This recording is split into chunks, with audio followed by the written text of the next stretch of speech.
बिस्मिल्लाहिर्रहमानिर्रहीम। अस्सलाम वालेकुम नाज़रीन, आप यूट्यूब चैनल देख रहे हैं। मैं इमरान खान हूँ। आज की जो सबसे बड़ी खबर है जो गुज़िश्ता रात आई और वो नदीम मलिक साहब ने एक प्रोग्राम किया मौलाना फजलुर रहमान के साथ, उसके अंदर वो खबर बाहर आई है और ख़बर बहुत बड़ी है।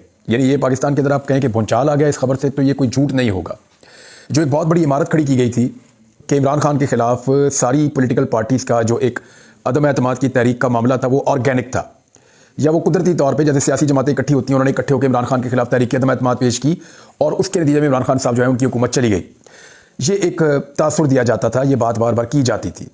बल्कि उस दौर की जो एस्टेब्लिशमेंट है वो बार बार ये कहती थी कि एक्चुअली इमरान खान को हमेशा बचाने में हमारा किरदार है, इमरान खान की हुकूमत गिराने में हमारा कभी कोई किरदार नहीं था और हम कभी चाहते भी नहीं थे। ये तो सारी पॉलिटिकल पार्टीज़ ने मिलकर एक मूव किया, उसके नतीजे में वो ये कहते थे कि इमरान खान की हुकूमत चली गई। अब आप ये देखें कि इमरान खान इसके बरक्स एक बयानिया बनाते थे। वो ये कहते थे कि उनकी हुकूमत को साजिश के तहत गिराया गया है और इस साजिश के अंदर वो अमेरिका को भी इल्ज़ाम देते थे कि अमेरिका को क्योंकि इमरान खान साहब पसंद नहीं थे सर्टन रीजंस की वजह से। उसकी गहराई में फिर कभी किसी वीलॉग में जाएंगे, बताएंगे अमेरिका को इमरान खान नापसंद क्यों थे, इसके ऊपर एक अलग वीलॉग करेंगे। लेकिन इमरान खान ये कहते हैं कुछ वजूहात की बिना पे अमेरिका मुझे पसंद नहीं करता था और पाकिस्तान के अंदर भी उस वक्त की एस्टैब्लिशमेंट मुझे पसंद नहीं करती थी, तो एक इख्तलाफी सूरत हाल पैदा हो गई और इन दोनों धड़ों ने मिलकर एक साजिश करके मुझे हुकूमत से बेदखल कर दिया और मेरी हुकूमत गिराई गई है। मेरी हुकूमत जो है वो आज खुद ऑर्गेनिक तरीके से, या जो एक कुदरती तरीका होता है या नेचुरल वे में मेरी हुकूमत नहीं गिरी। ऐसा नहीं हुआ कि ये एक जमहूरी प्रोसेस था जिसमें हुकूमत इमरान खान की चली गई, बल्कि इमरान खान के बकौल ये जमहूरियत जो है वो सिर्फ दिखाने के लिए एक डेमोक्रेटिक प्रोसेस या एक पार्लिमानी तरीकाकार इख्तियार किया गया, लेकिन इसके पीछे वो ये कहते थे एक साजिश है। इससे हमेशा डिनाई किया गया साजिश नहीं है। PMLN ये कहती रही कि हमने खुद किया है। बिलावल ने यह कहा कि मैंने निकाला है इमरान खान को, हमने निकाला है, मैं लेता हूं ये इल्ज़ाम। कहते हैं ना किसने साजिश की थी, तो बिलावल ने कहा मैंने साजिश की थी। तो अपने ऊपर इल्ज़ामात ले रही थी सियासी जमातें, वो कहती थी जी हमने किया ये और इसके अंदर कोई साजिश किसी किस्म की मुदाखलत नहीं है। तो आज उस दौर में जो पाकिस्तान डेमोक्रेटिक मूवमेंट के सरबराह थे मौलाना फजलुर रहमान साहब, वो अब फट पड़े हैं और उन्होंने स्टेटमेंट दिया है। फजलुर रहमान साहब ने जो बयान दिया ये तस्दीक कर रहे हैं उन सारी बातों की जो इमरान खान साहब ने की थी। अब कुछ बड़े बड़े सवालात पैदा हो जाएंगे इस बयान का एनालिसिस करते हैं, लेकिन पहले आप ये देखें फजलुर रहमान साहब क्या कह रहे हैं। वो ये फरमा रहे हैं कि जनरल रिटायर बाजवा और जनरल रिटायर फैज़, इन दोनों ने सारी सियासी जमातों के कायदीन से मुलाकात की और उन्हें तहरीक अदम एतमाद के लिए कहा, और वो ये क्लेम करते हैं कि उनसे भी कहा गया तहरीक अदम एतमाद के लिए। फजलुर रहमान साहब ने कहा कि उस वक्त अगर मैं पीछे हटता और मैं ये ना करता उनके कहने पर, तो ये तासुर बनता या कहा जाता कि मैं इमरान खान का साथ दे रहा हूं या मैं इमरान खान को बचा रहा हूं। तो फजलुर रहमान साहब तो आपको पता है इमरान खान साहब के सख्त मुखालिफ थे। इमरान खान साहब उनको जलसों में डीजल कह के पुकारते थे, वो इमरान खान को यहूदी एजेंट कह के पुकारते थे। अभी इलेक्शन तक ऐसे ही चलता चला आ रहा था। तो फजलुर रहमान साहब ने कहा और कंफर्म कर दिया कि वाकई में जो तहरीक अदम एतमाद थी वो सियासी दिमागों की इख्तरा नहीं थी। ये फजलुर रहमान साहब का क्लेम है। वो ये कहते हैं ये फैसला कहीं और हो चुका था बंद कमरे में, और इस फैसले को इंप्लीमेंट करने के लिए, उसके ऊपर मोहर लगाने के लिए सियासी जमातों को कहा गया। फजलुर रहमान साहब कंफर्म कर रहे हैं कि सियासी जमातों ने सिर्फ रबर स्टैंप का काम किया, सिर्फ मोहर लगाई, असल काम हो चुका था और इमरान खान को निकालने का फैसला हो चुका। लोग ये बातें करते थे उनमें से कोई भी शायद नौकरी पे भी नहीं है, तमाम लोग बेरोजगार हो चुके हैं। वो सारे सहाफ़ी जो ये बात करते थे कि ये जो सारा मामला था ये खालिसतन पॉलिटिकल मामला नहीं था, आज फजलुर रहमान साहब ने तस्दीक कर दी है इमरान खान के मौक़िफ़ की, उन तमाम सहाफ़ियों के मौक़िफ़ की जो ये बात करते थे। और वो जितने सहाफ़ी हैं जो ये कह रहे थे कि ये बड़ा ऑर्गेनिक है, वो जो ये कह रहे थे कि ये सियासी एक तहरीक के नतीजे में हुआ है, उन सारे सहाफ़ियों के लिए आज मुकाम है इबरत का कि आंखें बंद करके यकीन ना करें, तहकीक कर लिया करें। फजलुर रहमान साहब ने आज तस्दीक कर दी है। फजलुर रहमान साहब का बहुत शुक्रिया। लेकिन इसमें चंद सवालात पैदा हो गए हैं।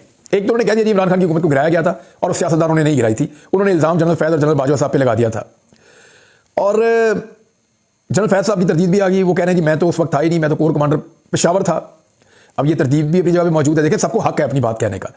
अगर फजलुर रहमान साहब अपनी बात कह रहे हैं तो पूरा हक है जनरल बाजवा को या जनरल फैज़ को अपनी बात कहने का। डेमोक्रेसी तो यही होती है ना। अब जो दूसरे तीसरे लोग हैं वो भी अपनी बात कर सकते हैं, यानी शहबाज शरीफ को भी हक है, बिलावल को भी हक है कि वो अपनी बात रखें सामने कि क्या उस वक्त तय पाया था, क्या हुआ था। जो जहां तक मुझे समझ आ रही है ना, आने वाले वक्त में बिलावल भी फटेंगे एक दिन और वो भी बहुत सारी चीज़ें बोलेंगे।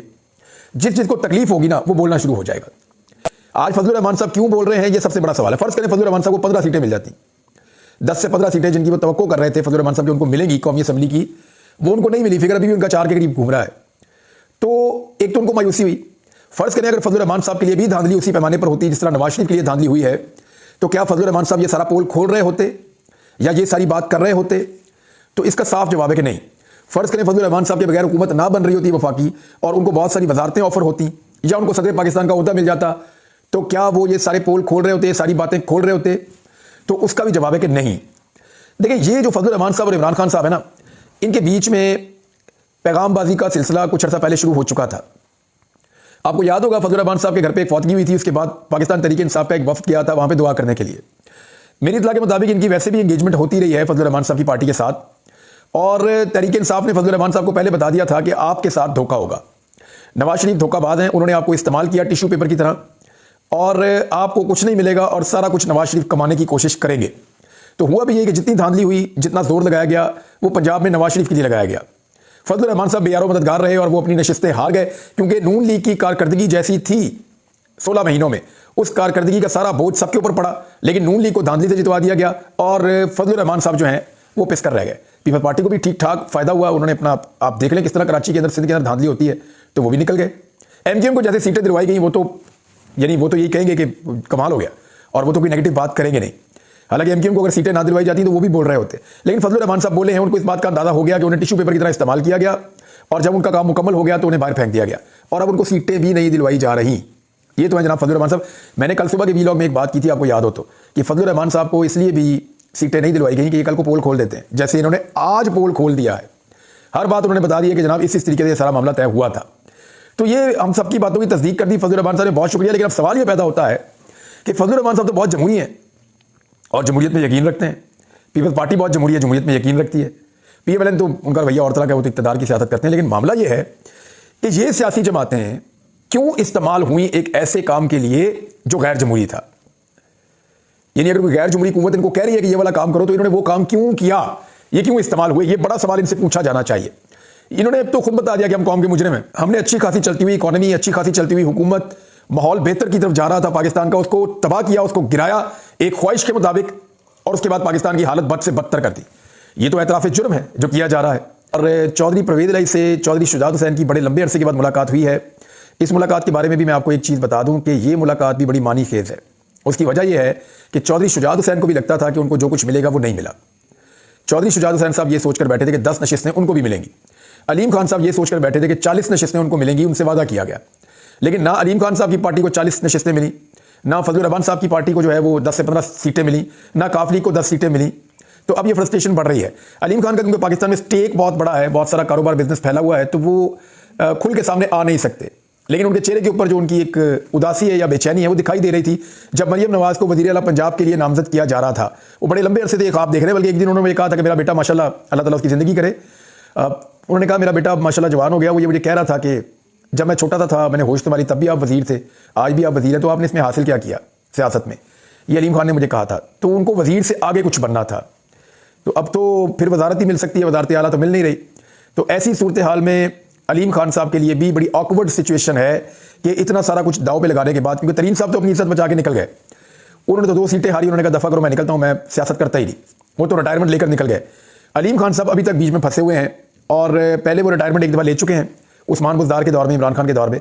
अब दोबारा देखना है कि वो सियासत से रिटायरमेंट कब तक लेते हैं, क्योंकि खासे बदमज़ा हुए हैं अलीम खान साहब भी। अब आ जाए इस बात पे कि धांधली पे तहरीक इंसाफ क्या करने जा रही है। तो ये एक बहुत बड़ा प्लान है तहरीक इंसाफ का, जिसके ऊपर वो अमल करने जा रही है। तो इमरान खान साहब ने अमेरिका को कहा और यूरोपीय ममालिक को कहा कि आप पाकिस्तान में जो धांधली हुई है उसके ऊपर सख्त नोटिस लें, और वो ममालिक ले भी रहे हैं। वो बार बार सवाल उठा रहे हैं पाकिस्तान का अंदरूनी मामला, अगर हम इंतखाबात ठीक करवाते तो दुनिया हमारे मामला के अंदर मुदाखलत ना करती, लेकिन हमने इंतखाबात ठीक करवाई नहीं। वेरी अनफॉर्चुनेट, बड़ी बदकिस्मती है पाकिस्तान की। अब तहरीक इंसाफ जो करने जा रही है ये बहुत बड़ा आइडिया है। तहरीक इंसाफ ने तमाम उम्मीदवारों को तलब कर लिया है, पाकिस्तान तहरीक इंसाफ के जो इलेक्शन जीते हैं और उनको हरा दिया गया है, और आलमी मीडिया को बुला लिया है। वहां पे इंटरनेशनल मीडिया बैठा होगा, एक एक करके तहरीक इंसाफ का हर बंदा बताएगा जनाब मेरे साथ ये हुआ, ये मेरे फॉर्म 45 पड़े हुए हैं, ये आप चेक कर लीजिए, मैं इलेक्शन जीत गया हूं, इन्होंने मुझे इलेक्शन हरा दिया। तो तमाम जो पाकिस्तान तहरीक इंसाफ के उम्मीदवार हैं वो अपने अपने फॉर्म 45 लेकर पहुंच रहे हैं मैरियट होटल इस्लामाबाद में, और वहां पे एक बड़ी तगड़ी प्रेस कॉन्फ्रेंस होने वाली है, और बहुत सारे लोग जो हैं वो पहुंच भी गए हैं इस्लामाबाद, इसी चक्कर में कि वो कल इस प्रेस कॉन्फ्रेंस का हिस्सा बनेंगे। तो आलमी मीडिया के अंदर ये बहुत बड़ी स्टोरी होने वाली है, क्योंकि वो तमाम लोग, यानी उनमें से अगर आधे भी आ गए तो फिर भी ये 50 से ज्यादा हो जाएंगे, वो बताएंगे उनके साथ धांधली किस तरीके से हुई है। कुछ लोग खुद आएंगे, कुछ अपने नुमाइंदगान के जरिए से आएंगे। तो तहरीक इंसाफ की एक बेहतरीन हिकमत अमली है। और इसके अलावा एक चीज़ और तहरीक इंसाफ करने जा रही है कि वेरी नेक्स्ट डे, यानी हफ्ते वाले दिन, वो प्रोटेस्ट करने जा रहे हैं पूरे पाकिस्तान में धांधली के खिलाफ। तो ये भी एक बड़ा कदम है, और पुरअमन एहतजाज करना सारी सियासी जमातों का हक है। अगर तहरीक इंसाफ ये एहतजाज करती है और दुनिया के अंदर इस चीज़ को बावर करवा देती है कि उनका मैंडेट छीना गया है, जैसा कि अल जज़ीरा ने लिखा कि मैंडेट थीव्स, कि मैंडेट चुराने वाले जो हैं उनकी हुकूमत आ गई है पाकिस्तान में। तो जब पूरी दुनिया के अंदर इनकी नेकनामी होगी तो इनके ऊपर प्रेशर आएगा और हो सकता है पाकिस्तान तहरीक इंसाफ को उनकी सीटें वापस मिलना शुरू हो जाएं। देखते हैं आने वाले दिनों में क्या होता है। जो आज की डेवलपमेंट्स है वो आपके साथ शेयर करते हैं दोपहर के बाद इंशाल्लाह। अपना ख्याल रखिएगा, अपने चैनल का भी। अल्लाह हाफ़िज़।